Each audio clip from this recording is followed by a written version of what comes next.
नमस्कार बच्चों, मैं राजिका अग्रवाल आपकी साइंस टीचर स्वागत करती हूँ आप सभी का आज की क्लास में। चलिए जो है हमने एक नया चैप्टर स्टार्ट किया था जिसका नाम था carbon and its compound, carbon तथा उसके यौगिकों के बारे में, जिसमें हमने लास्ट क्लास में कार्बन के बारे में थोड़ा सा इंट्रोडक्शन देखा था कि आपका जो कार्बन है वो क्या है, अधातु है। पीरियोडिक टेबल के अंदर इसका जो परमाणु क्रमांक होता है वो 6, इलेक्ट्रॉनिक विन्यास होता है 1s2 2s2 2p2। इसके आउटर शेल में बाह्यतम कोश में इलेक्ट्रॉनों की संख्या होती है 4। तो ये जो है सहसंयोजी आबंध बनाता है जिसमें ये अपने 4 इलेक्ट्रॉन्स की साझेदारी करता है, यानी कि इसमें सहसंयोजी आबंध बनाने की प्रकृति जो है वो पाई जाती है। ये जो कार्बन है सभी सजीवों में पाया जाता है और ये अपने वायुमंडल के अंदर कार्बन डाइऑक्साइड के रूप में 0.03% प्रेजेंट है। अब ये जो कार्बन है या तो अपने 4 इलेक्ट्रॉन डोनेट करके उत्कृष्ट गैस विन्यास को प्राप्त कर ले या फिर 4 इलेक्ट्रॉन ग्रहण करके अपने उत्कृष्ट गैस विन्यास को प्राप्त कर ले, लेकिन दोनों ही केस में ये पॉसिबल नहीं है, क्योंकि अगर इसने अपने 4 इलेक्ट्रॉन डोनेट कर दिए तो इसमें प्रोटॉनों की संख्या तो ज़्यादा रहेगी, इलेक्ट्रॉनों की संख्या कम रह जाएगी। इसीलिए जो कि क्या है, इसमें बहुत ज़्यादा एनर्जी लगेगी और ना ही ये 4 इलेक्ट्रॉन ग्रहण कर सकता है, क्योंकि अगर इसने 4 इलेक्ट्रॉन ग्रहण किए तो इसके इलेक्ट्रॉनों की संख्या ज़्यादा, प्रोटॉनों की संख्या कम, तो इम्बैलेंसिंग हो जाएगी। इसीलिए ये क्या करता है, अपने 4 इलेक्ट्रॉन्स की साझेदारी करता है। इसके बाद हमने देखा कार्बन के अपर रूपों के बारे में। तो अपर रूप क्या होते हैं? वे पदार्थ जिनके रासायनिक गुणधर्म समान हो लेकिन भौतिक गुणधर्म अलग अलग हो, उन्हें हम कहते हैं अपर रूप। जैसे कि हीरा, ग्रेफाइट और फुलेरीन, ये क्या है, कार्बन के अपर रूप होते हैं, जिसमें हीरा एक कार्बन परमाणु अन्य 4 कार्बन परमाणुओं से एक जुड़कर त्रिविमीय संरचना बनाता है। हीरा प्रकृति में पाए जाने वाला कठोरतम पदार्थ होता है। अब ये जो हीरा है विद्युत का कुचालक होता है और कार्बन का अपर रूप है। दूसरा आपका आता है ग्रेफाइट, जो कि आपका एक कार्बन परमाणु अन्य 3 कार्बन परमाणुओं से एक ही तल में जुड़े रहते हैं, यानी कि षटकोणीय संरचना बनाते हैं। इसमें कार्बन की वैलेंसी 4 कैसे कंप्लीट होती है, तो इसमें एक डबल बॉन्ड पाया जाता है। तो इस तरीके से ये जो ग्रेफाइट है वो आपकी पर्तीय संरचना होती है। ये अधातुओं का क्या है, जो अधातुओं का ये है अपवाद। क्यों? क्योंकि ग्रेफाइट आपका ऊष्मा और विद्युत का सुचालक होता है। अब ये जो आपकी पेंसिल की नोक होती है वो ग्रेफाइट की ही बनाई जाती है। थर्ड हमने देखा फुलरीन। तो जो फुलरीन है उसकी फुटबॉल के जैसी गुंबद के आकार की जैसी संरचना होती है। जो आपके बकमिनिस्टर फुलर थे उन्होंने इसकी खोज की थी, उनके नाम पर ही इसका नाम दिया गया फुलरीन। सबसे पहले C60 फुलरीन की खोज जो है हुई थी। इस तरीके से ये देखा हमने कार्बन के अपर रूपों के बारे में। अब जो हमने लास्ट में देखा कि हाइड्रोजन के बीच में बॉन्ड कैसे बना, यानी कि हाइड्रोजन का एक अणु कैसे बना, ऑक्सीजन का एक अणु कैसे बना, मीथेन गैस यानी कि आपकी जो मार्श गैस है, कंप्रेस्ड नेचुरल गैस है, संपीड़ित प्राकृतिक गैस वो कैसे बनी, ये हमने देख लिया। आज के इस क्लास के बारे में हम पढ़ेंगे इस क्लास के अंदर कार्बन के श्रृंखलन गुण के बारे में। कार्बन में अन्य कार्बन और अन्य पदार्थों के साथ जुड़ के एक लंबी श्रृंखला का निर्माण करने की प्रवृत्ति पाई जाती है, उसे अपन कहते हैं कार्बन में श्रृंखलन का गुण। अब देखिए, ये जो कार्बन होता है 2 परमाणुओं के मध्य इलेक्ट्रॉन युग्म की साझेदारी के द्वारा बनने वाला जो आबंध है वो वह सहसंयोजी आबंध कहलाता है। यानी कि आपका मान लीजिए एक कार्बन है, ये दूसरा कार्बन है, इस कार्बन के पास 4 इलेक्ट्रॉन है आउटर शेल में, इस कार्बन के पास 4 इलेक्ट्रॉन है आउटर शेल में। अब ये क्या करेंगे, सहसंयोजी आबंध बनाएंगे। जैसे मैंने आपको बताया कि भाई थोड़े पैसे मैं लगा देता हूँ, थोड़े पैसे तू लगा दे, हम स्टार्ट कर देते हैं एक बिजनेस, लेकिन जब ये अलग अलग होंगे तो अपना अपना पैसा लेके अलग होंगे। तो यानी कि ये इलेक्ट्रॉन युग्मी की क्या करते हैं, साझेदारी करते हैं। तो सहसंयोजी यौगिकों के गलनांक क्वथनांक क्या होते हैं, कम होते हैं। ऐसा क्यों? भाई केवल बिजनेस के लिए इन्होंने बॉन्ड बनाया है, जब ये अलग अलग होंगे थोड़ी सी इनमें फूंक दे दो और इनका बिजनेस जो है ढह जाएगा। वो अपने पैसे लेके चला जाएगा, दूसरा वाला अपने पैसे लेके चला जाएगा। यानी कि इनके गलनांक और क्वथनांक कम होते हैं। ये कम टेम्परेचर पे ही उबलना और कम टेम्परेचर पे ही गलना चालू कर देते हैं। सहसंयोजी यौगिक सामान्यतः विद्युत के क्या होते हैं? कुचालक होते हैं। अब अपन यहाँ पर बात करते हैं कार्बन के अंदर श्रृंखलन के गुण की। कार्बन के अंदर श्रृंखलन के गुण से क्या मतलब है? यानी कि आपका जो कार्बन है अन्य कार्बन परमाणु से जुड़ के एक लंबी श्रृंखला का निर्माण कर लेता है, उसे अपन कहते हैं कार्बन में श्रृंखलन का गुण। तो देखिए, कार्बन में कार्बन के ही अन्य परमाणुओं के साथ आबंध बनाने के गुण को अपन क्या कह दिए? श्रृंखलन का गुण। श्रृंखलन गुण वाले यौगिकों में लंबी श्रृंखला, शाखाओं वाली श्रृंखला में व्यवस्थित पाए जाते हैं। वे यौगिक संतृप्त और असंतृप्त यौगिक हो सकते हैं। अब देखो, इस तरीके से कार्बन में अन्य कार्बन परमाणु के साथ जुड़ के जो है एक लंबी श्रृंखला बनाने का गुण पाया जाता है, इसे अपन क्या कहते हैं? श्रृंखलन का गुण कहते हैं। अब यहाँ पर हम बात करते हैं संतृप्त और असंतृप्त यौगिकों की।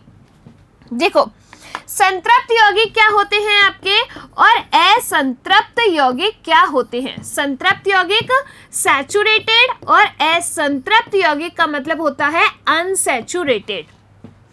संतृप्त के अंदर होता है कि कार्बन कार्बन के बीच में क्या होगा? सिंगल बॉन्ड, यानी कि एक और दूसरा कार्बन, इनके बीच में जो है केवल और केवल एकल आबंध पाया जाए तो उसे अपन कहते हैं संतृप्त यौगिक। लेकिन अगर कार्बन में दो कार्बन के बीच में या तो द्वि आबंध या फिर त्रिआबंध पाया जाए तो इनको अपन क्या कहते हैं? असंतृप्त यौगिक कहते हैं। आ गई बात समझ में? तो ये क्या हुए आपके संतृप्त यौगिक और ये क्या हुए आपके असंतृप्त यौगिक। जब आपके कार्बन कार्बन के बीच में सिंगल बॉन्ड पाया जाए तो उनको अपन कहते हैं एल्केन्स। क्या कहा जाता है? एल्केन कहा जाता है। अगर आपके कार्बन कार्बन के बीच में डबल बॉन्ड हो तो उसको अपन कहते हैं क्या? एल्कीन। और अगर आपके कार्बन कार्बन के बीच में ट्रिपल बॉन्ड हो तो उसे हम क्या कहते हैं? एल्काइन कहते हैं। आ गई बात समझ में?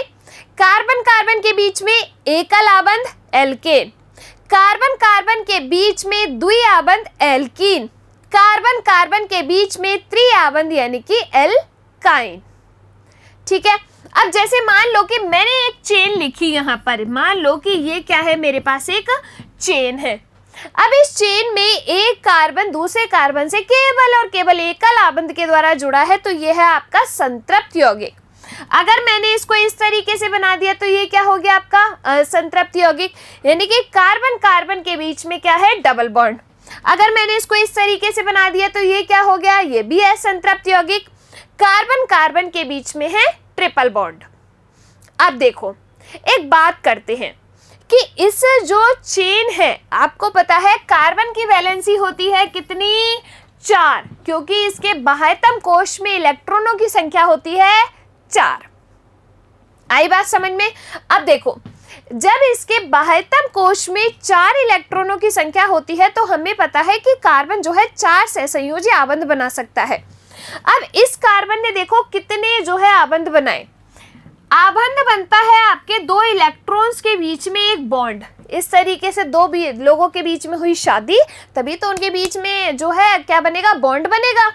तो यहाँ पर इस कार्बन ने कितने इलेक्ट्रॉन की साझेदारी कर ली? देखो, एक इलेक्ट्रॉन ये रहा, एक इलेक्ट्रॉन ये रहा और एक इलेक्ट्रॉन ये रहा, तो 3 इलेक्ट्रॉन की साझेदारी ये कर चुका है। अगर मैं इधर जो है हाइड्रोजन लगा दूं तो एक इलेक्ट्रॉन की साझेदारी ये हाइड्रोजन के साथ कर लेगा। हाइड्रोजन के तो बाह्यतम कोश में होते ही कितने इलेक्ट्रॉन है? 1। तो इस हाइड्रोजन ने अपने 1 इलेक्ट्रॉन की साझेदारी कर ली कार्बन के साथ, तो इस कार्बन की संयोजकता 4 हो गई, पूरी हो गई भाई साहब।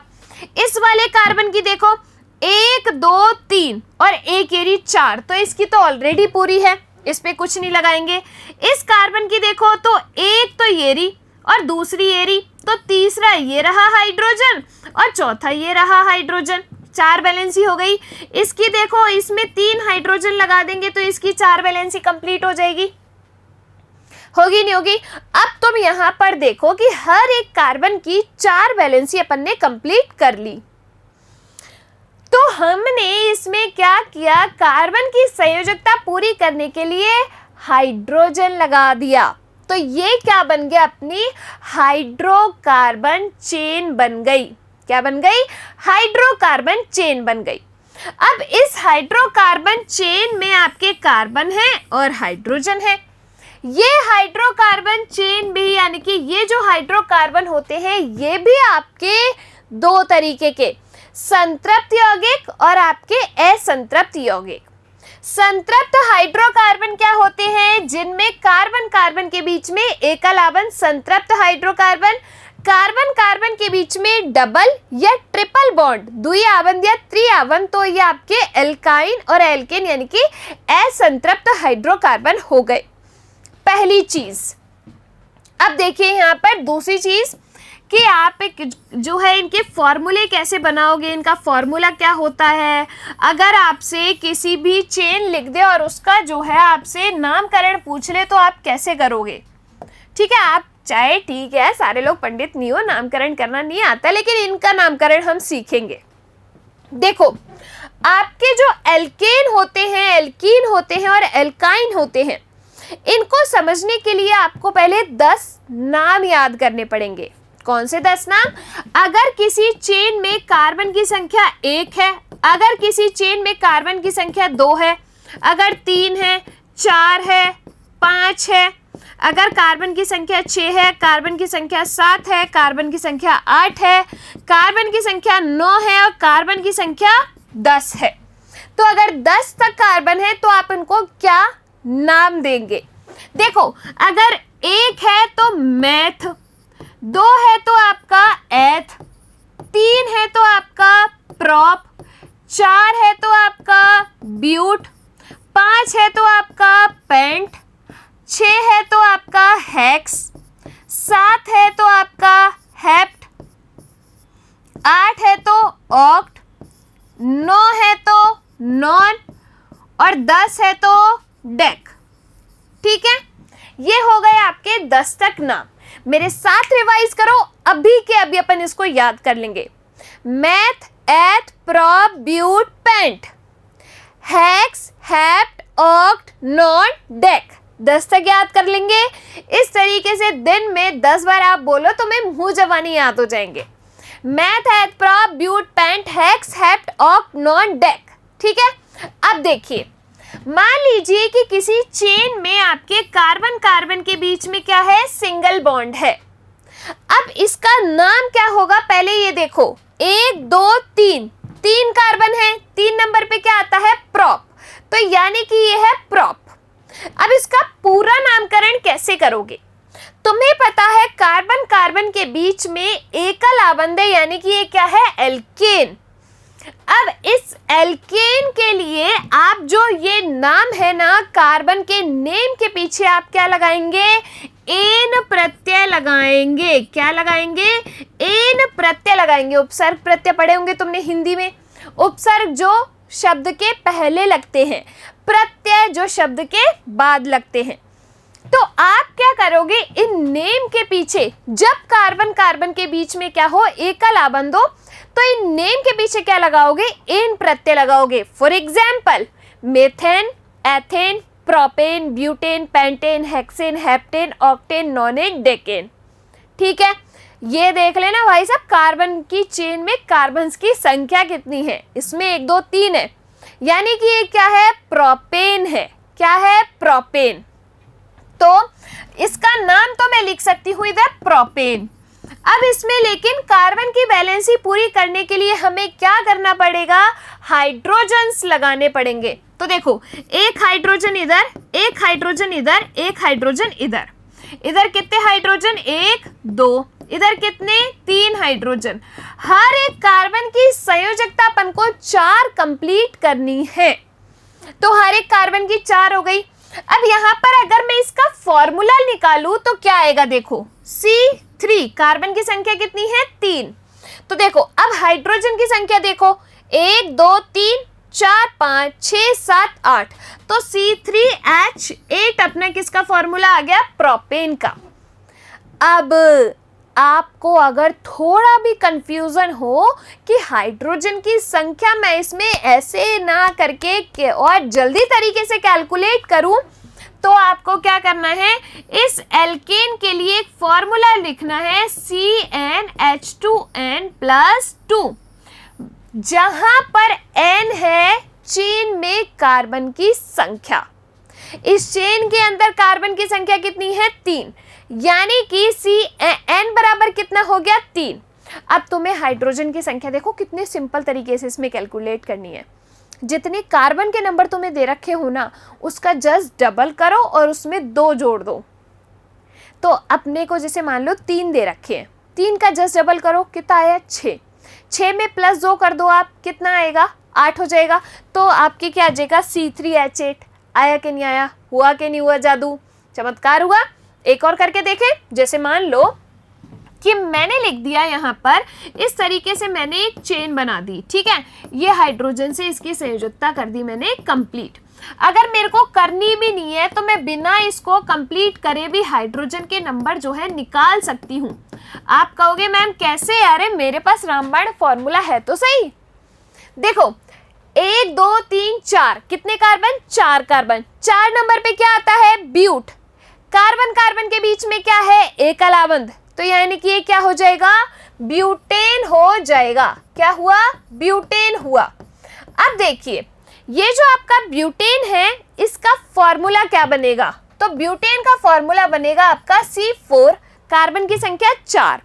4 का जस्ट डबल करो, कितने हुए? 8, और 8 में 2 जोड़ दो, +2 कर दो, कितने हुए? 10। तो C4H10 अपना ये बन गया। यानी कि देखो अब कैलकुलेट करो, 1 2 3 4 5 6 7 8 9 10, तो अपन ने तो वही फॉर्मूले से निकाल लिया C4H10। कर सकते हैं ऐसे। अगर मैं आपसे कहूँ पेंटेन का फॉर्मूला बताओ, तो कैसे बताओगे? C5H12। कैसे किया? CnH2n+2 से। पेंटेन, पेंट आता है आपका 5 नंबर पे, तो कार्बन की संख्या कितनी हुई? 5। 5 का जस्ट डबल 10, 10 में 2 जोड़ा 12, तो C5H12 किसका फॉर्मूला हो गया? पेंटेन का। ये तो हुए आपके क्या? एल्केन, ठीक है। अब अपन देखते हैं एल्कीन के बारे में। किसके बारे में? एल्कीन के बारे में। देखिए यहां पर जो एल्कीन है उसमें कार्बन कार्बन के बीच में क्या होता है? Double bond. क्या होता है? कार्बन कार्बन के बीच में एल्कीन में होता है डबल बॉन्ड। देखिए यहां पर बता देती हूं आपको, एल्कीन, एल्कीन क्या है? असंतृप्त यौगिक है। कार्बन कार्बन के बीच में क्या होगा? द्विआबंध। अब इसकी संयोजकता पूरी करो इस कार्बन की, 2 तो ऑलरेडी है इधर, 2 हाइड्रोजन और लगा दिए तो इसकी संयोजकता हो गई पूरी। इस वाले की भी 2 हाइड्रोजन लगा दिए तो हो गई संयोजकता पूरी। अब मैं कहूं कि इसका नामकरण कीजिए। नामकरण कैसे करोगे? एल्कीन में जो प्रत्यय लगता है वो लगता है ईन प्रत्यय, तो कार्बन के नेम के पीछे आपको क्या कर लेना है? ईन प्रत्यय लगा देना है। जैसे ethene, propene, butene, pentene, hexene, heptene. आई बात समझ में? देखिए ईन प्रत्यय तो लग गया। इसके लिए जो फॉर्मूला आएगा वो आएगा CnH2n, यानी कि जितने कार्बन के नंबर दे रखे हैं उससे जस्ट डबल कर दो तो हाइड्रोजन के नंबर आ जाएंगे और आप फॉर्मूला निकाल सकते हो। फॉर एग्जाम्पल मैंने आपको दिया कि ब्यूटीन का फॉर्मूला लिखो, तो ब्यूटीन का फॉर्मूला क्या होगा? देखो ब्यूटीन का फॉर्मूला होगा, ब्यूट कितने नंबर पे आता है? 1 2 3 4, मैथ एथ प्रोप ब्यूट 4 नंबर पे, यानी कि कार्बन की संख्या तो है कितनी? 4। अब 4 का जस्ट डबल कर दो, कितना आया? 8, तो C4H8। ये क्या बन गया आपका? ब्यूटीन बन गया। क्रॉस चेक करना है सही है या नहीं, तो देखो भाई इधर 4 कार्बन ले लो, 1 2 3 4, ईन प्रत्यय लगा हुआ है, यानी कि कार्बन कार्बन के बीच में आएगा डबल बॉन्ड। कार्बन कार्बन के बीच में लगा दिया है डबल बॉन्ड। अब हर एक कार्बन की संयोजकता पूरी करो, तो देखो इस वाले कार्बन की संयोजकता पूरी करी तो 2 तो ऑलरेडी है, 2 हाइड्रोजन इधर लगा दिए। इस वाले कार्बन की 3 संयोजकता हो रखी है पूरी, 1 2 और ये 3, तो इसमें 1 हाइड्रोजन लगेगा। इस वाले कार्बन में आपके 2 हाइड्रोजन लगेंगे और इस वाले कार्बन में आपके 3 हाइड्रोजन लग गए। टोटल हाइड्रोजन काउंट करो कितने हैं, 1 2 3 4 5 6 7 8। तो आपका क्या फॉर्मूला आया, C4H8 आया। तो यानी कि ये क्या है, आपके एल्कीन है, कार्बन कार्बन के बीच में द्विआबंध। आई नहीं आई समझ में। अगर मैं आपको मान लीजिए से नाम ना देके आपको फॉर्मूला दे दूं तो क्या आप उस फॉर्मूले से नाम जो है निकाल सकते हो क्या? देखो, अगर मैं आपको फॉर्मूला दे दूं C5H10 और मैं कह दूं कि इसका जो है नामकरण कीजिए और इसकी स्ट्रक्चर बनाइए, क्या बना सकते हो? क्या बना सकते हैं? देखो, कार्बन का नंबर है 5, उससे जस्ट डबल किया तो आपके आए 10। आए नहीं आए? यानी कि C5H10 है तो ये क्या, एल्कीन। 5 नंबर पे आपका क्या आता है, पेंट। इन प्रत्यय लगाया तो क्या बना, पेंटीन बन गया। अब अपन इसकी स्ट्रक्चर बना के देखें तो देखो, 1 2 3 4 5 कार्बन, कार्बन कार्बन के बीच में डबल बॉन्ड। संयोजकता पूरी करो, 1 हाइड्रोजन इधर 1 हाइड्रोजन इधर, इस वाले में 1 हाइड्रोजन लगेगा, इस वाले में 2 हाइड्रोजन लगेंगे, इस वाले में 2 हाइड्रोजन लगेंगे, इस वाले में 3 हाइड्रोजन लगेंगे। टोटल हाइड्रोजन काउंट करो, 1 2 3 4 5 6 7 8 9 10। तो यानी कि अपना क्या आ गया, ये पेंटीन आ गया। आई बात नहीं आई समझ में? ऐसे ही आप हेक्सीन बना सकते हैं, हेप्टीन बना सकते हैं, आपका मन पड़े दस्ता खूब बना लो। अब अपन बात करते हैं एल्काइन की, किसकी? एल्काइन असंतृप्त यौगिकों की। एल्काइन में क्या होता है, देखो, इसमें कार्बन कार्बन के बीच में होता है त्रिआबंध यानी कि ट्रिपल बॉन्ड। इसमें कार्बन के नेम के पीछे लगता है कौन सा प्रत्यय, आयन प्रत्यय। क्या लगेगा, आयन प्रत्यय लगेगा। ठीक है, अब देखिए, आपको जो है इसके लिए फॉर्मूला याद करना है, CnH2n-2, यानी कि कार्बन के जितने नंबर है चेन में उसको जस्ट डबल करो और उसमें से 2 घटा दो। फॉर एग्जाम्पल, जैसे कि मान लीजिए कि आपके पास है एक चेन में कार्बन की संख्या 3। अब आपको इसमें हाइड्रोजन की संख्या बतानी है, तो देखो कैसे करोगे। आपको एल्काइन बनाना है, 3 नंबर पे आपका क्या आता है, मैथ एथ प्रोप, तो यानी कि ये होगा तो क्या, प्रोपाइन आपको बनाना है। आयन प्रत्यय लगा है, कार्बन कार्बन के बीच में ट्रिपल बॉन्ड। अब ट्रिपल बॉन्ड है यानी कि एल्काइन है, फॉर्मूला क्या लगेगा, CnH2n-2। कार्बन की संख्या का जस्ट डबल करके उसमें से 2 माइनस कर दो, 3 का जस्ट डबल करो 6 में से 2 माइनस करो 4, तो C3H4 किसका फॉर्मूला आ जाएगा, प्रोपाइन का फॉर्मूला आ जाएगा। इसकी स्ट्रक्चर बनाए तो देखो, 1 2 3 हाइड्रोजन लगाओ, इस वाले में केवल 1 हाइड्रोजन लगेगा, इस वाले में 1 भी नहीं लगेगा, इसमें आपके 3 हाइड्रोजन लगेंगे। तो टोटल हाइड्रोजन कितने हो गए, 4 हाइड्रोजन हो गए। तो आपके क्या आ गया, C3H4 आ गया। आया नहीं आया? अगर मैं कहूँ आपसे कि एथाइन बनाओ, क्या बनाओ, एथाइन बनाओ, तो देखो एथाइन कैसे बनाओगे। देखो भाई इधर मैथ एथ, कार्बन की संख्या 2, तो आपके 2 कार्बन की संख्या हो गई चेन में। आयन प्रत्यय लगा हुआ है तो कार्बन कार्बन के बीच में ट्रिपल बॉन्ड, तो कार्बन कार्बन के बीच में आ गया ये ट्रिपल बॉन्ड। अब हर एक कार्बन की संयोजकता कितनी पूरी करनी है, 4। इस कार्बन की ऑलरेडी 1 2 3 पूरी हो रखी है, 1 हाइड्रोजन लगा दिया, इसकी 1 और हाइड्रोजन लगा दिया, हो गई पूरी। तो एथाइन का फॉर्मूला क्या आ गया अपने, C2H2। देखो इस वाले फॉर्मूले से करके देखो, कार्बन की संख्या 2 का जस्ट डबल 4 में से 2 माइनस किया 2, यानी कि C2H2 अपना आ गया। तो ये क्या हुआ, आपका एल्काइन हुआ। तो इस तरीके से ये क्या है, आपके संतृप्त यौगिक और असंतृप्त यौगिक। देखें आगे एक बार देखिए, संतृप्त यौगिक इसमें कार्बन परमाणु एक आबंध द्वारा जुड़े होते हैं आपके, जैसे CH4 C2H6। अब अपन इनका अगर नामकरण करें तो देखो, जैसे आप मान लीजिए यहाँ पर है आपके पास CH4 कार्बन, जिससे आपके कितने हाइड्रोजन जुड़े हुए हैं, 4 हाइड्रोजन जुड़े हुए हैं। तो आपके अगर किसी चेन में एक कार्बन हो तो क्या नाम, मेथ। अब ये आपके कार्बन का यहाँ पे सिंगल बॉन्ड ही है ओनली, कुछ भी नहीं है, तो यानी कि एन प्रत्यय लगेगा, तो इसका नामकरण करेंगे तो क्या आ जाएगा, मेथेन आ जाएगा। आएगा नहीं आएगा, ठीक है।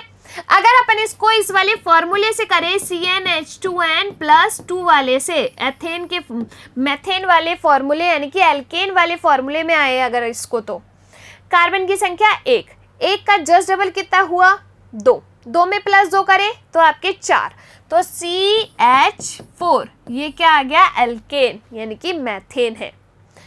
दूसरा लेते हैं C2H6, देखो C2 यानी कि 2 कार्बन, H6 करना है तो 1 2 3 4 5 6, यानी कि कार्बन कार्बन के बीच में क्या हुआ, सिंगल बॉन्ड। अब आपने क्या देखा, ये क्या है आपका C2H6 है, 2 का जस्ट डबल 4 में +2 किया 6, C2H6 यानी कि है तो ये क्या आपका एल्केन ही है। अब कार्बन की संख्या कितनी है, 2, तो 2 नंबर पे क्या आता है आपका मेथ, एथ, तो क्या आ जाएगा इधर, एथेन, क्या आ जाएगा, एथेन आ जाएगा। तो इसका नाम मेथेन हुआ, इसका नाम एथेन हुआ। असंतृप्त यौगिक इसमें कार्बन परमाणु द्विआबंध या त्रिआबंध द्वारा जुड़ा रहता है। द्विआबंध एल्कीन, त्रिआबंध एल्काइन, ठीक है। जैसे फॉर एग्जाम्पल इसमें दे रखा है C2H2, तो अब यहाँ पर अपन बनाते हैं C2H2। देखो इधर समझ में आ रहा है ना, खुद पूरी प्रैक्टिस करना, 10 तक नाम लिख के याद करके और फिर ये सारे बनाने की। देखो C2H2 कार्बन की संख्या 2, जस्ट डबल किया तो कितना हुआ, 4। अब यहाँ पे तो लेकिन 2 ही है, 4 में से 2 माइनस किया 2 आए, यानी कि ये क्या होगा, एल्काइन होगा। कार्बन कार्बन के बीच में आएगा ट्रिपल बॉन्ड, एक हाइड्रोजन इधर लगाया, एक हाइड्रोजन इधर लगाया, तो आपका क्या हो गया C2H2। और ये क्या आ जाएगा आपका, 2 से नंबर पे आता है एथ, और एल्काइन है तो यानी कि इसका नाम हो जाएगा एथाइन। आ गई बात समझ में। तो इस तरीके से आपके संतृप्त और असंतृप्त यौगिक बनते हैं। जब अपन इनमें हाइड्रोजन लगा देते हैं तो ये क्या कहलाते हैं, हाइड्रोकार्बन। यानी कि जब किसी चेन के अंदर कार्बन और हाइड्रोजन हो तो उसे अपन कहते हैं हाइड्रोकार्बन। 2 तरीके के होते हैं, संतृप्त हाइड्रोकार्बन और असंतृप्त हाइड्रोकार्बन। संतृप्त के अंदर आपके क्या आते हैं, एल्केन, जिनमें कार्बन कार्बन के बीच में एकल यौग जो है आबंध हो। फॉर्मूला होता है CnH2n+2। असंतृप्त हाइड्रोकार्बन जिसमें कार्बन कार्बन के बीच में तो द्विआबंध हो तो एल्कीन और त्रिआबंध हो तो एल्काइन। एल्कीन के लिए फॉर्मूला आता है CnH2n, एल्काइन के लिए फॉर्मूला आता है CnH2n-2। ठीक है, आ गई बात समझ में। तो एल्काइन के लिए क्या आ जाएगा, CnH2n-2। आ गई समझ में। अब अगर यहाँ पर मैं तुम्हें बताऊं, अभी मैंने आपको बताया, जैसे कि मैंने मेथेन बनाना सिखा दिया, एथेन बनाना सिखा दिया, प्रोपेन बनाना सिखा दिया, आप पूरे 10 तक बना सकते हो। देखो सिंपल अगर मैं आपको बताऊं, जैसे मान लो कि मैंने लिखा है इधर डेकेन। डेकेन का मतलब क्या है, यानी कि एन प्रत्यय लगा हुआ है, कार्बन कार्बन के बीच में है सिंगल बॉन्ड, यानी कि ये है एल्केन। फॉर्मूला लगेगा CnH2n+2। डेक कार्बन की कितनी संख्या, 10। 10 का जस्ट डबल करो कितने हुए, 20। 20 में 2 जोड़ो कितने आएंगे, 22। तो इसका फॉर्मूला क्या आ जाएगा, C10H22। ये क्या है, आपका डेकेन है। अगर मैं ऐसे ही आपके जो है बनाऊं मेथेन, तो मेथेन में मैंने क्या बनाया आपका CH4, अभी पढ़ा था ना।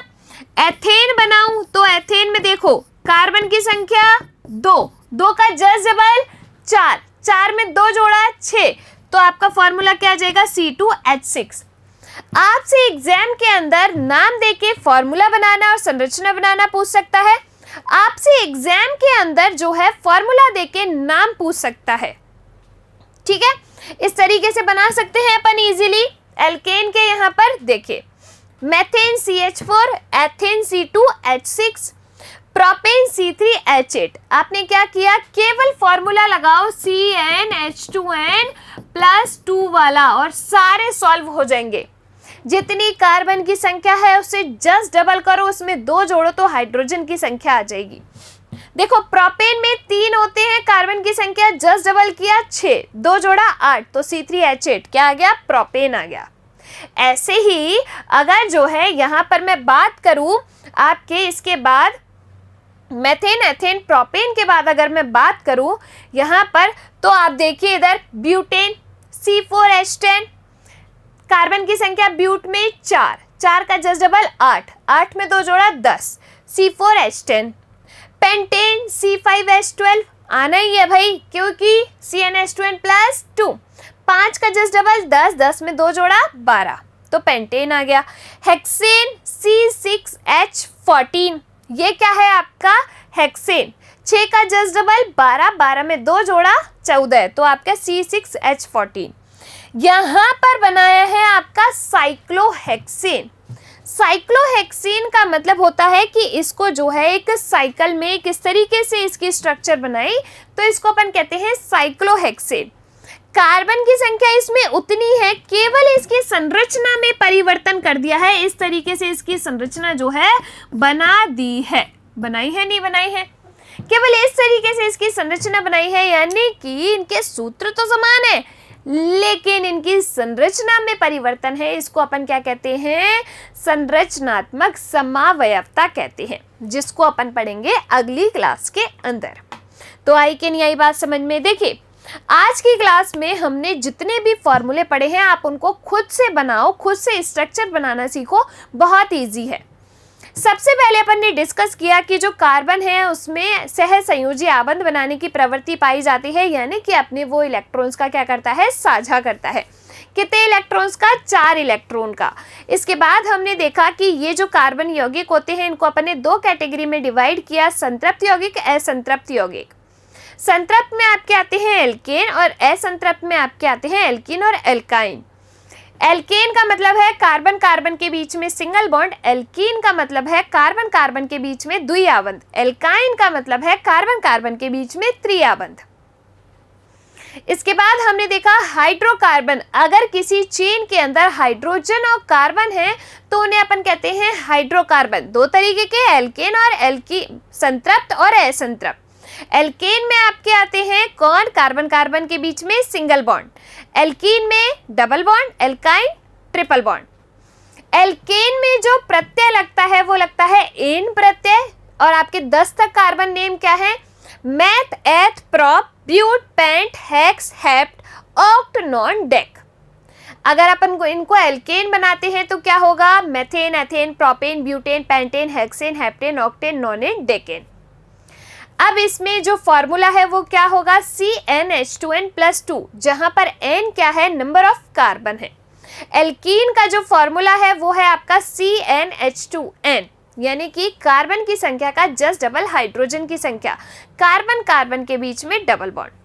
फिर आपका आता है एल्काइन, कार्बन कार्बन के बीच में ट्रिपल बॉन्ड, जितने कार्बन की संख्या है उसका जस्ट डबल करके उसमें से 2 माइनस कर दो तो एल्काइन बन जाता है, जैसे आपका ethyne, propyne, butyne, pentyne, hexyne, heptyne, इस तरीके से। इसका फॉर्मूला होता है CnH2n-2। तो इस तरीके से आपके संतृप्त और असंतृप्त यौगिकों को अपन पढ़ते हैं। अगली क्लास में जो है हम पढ़ेंगे कि आपके किस तरीके से जो है संरचनात्मक समावयवता होती है और कुछ आपके फंक्शनल ग्रुप्स के बारे में। चलिए मिलेंगे अगली क्लास में, तब तक के लिए आप लोग खुश रहिए, स्वस्थ रहिए और हाँ, इसकी प्रैक्टिस करते रहिए। धन्यवाद।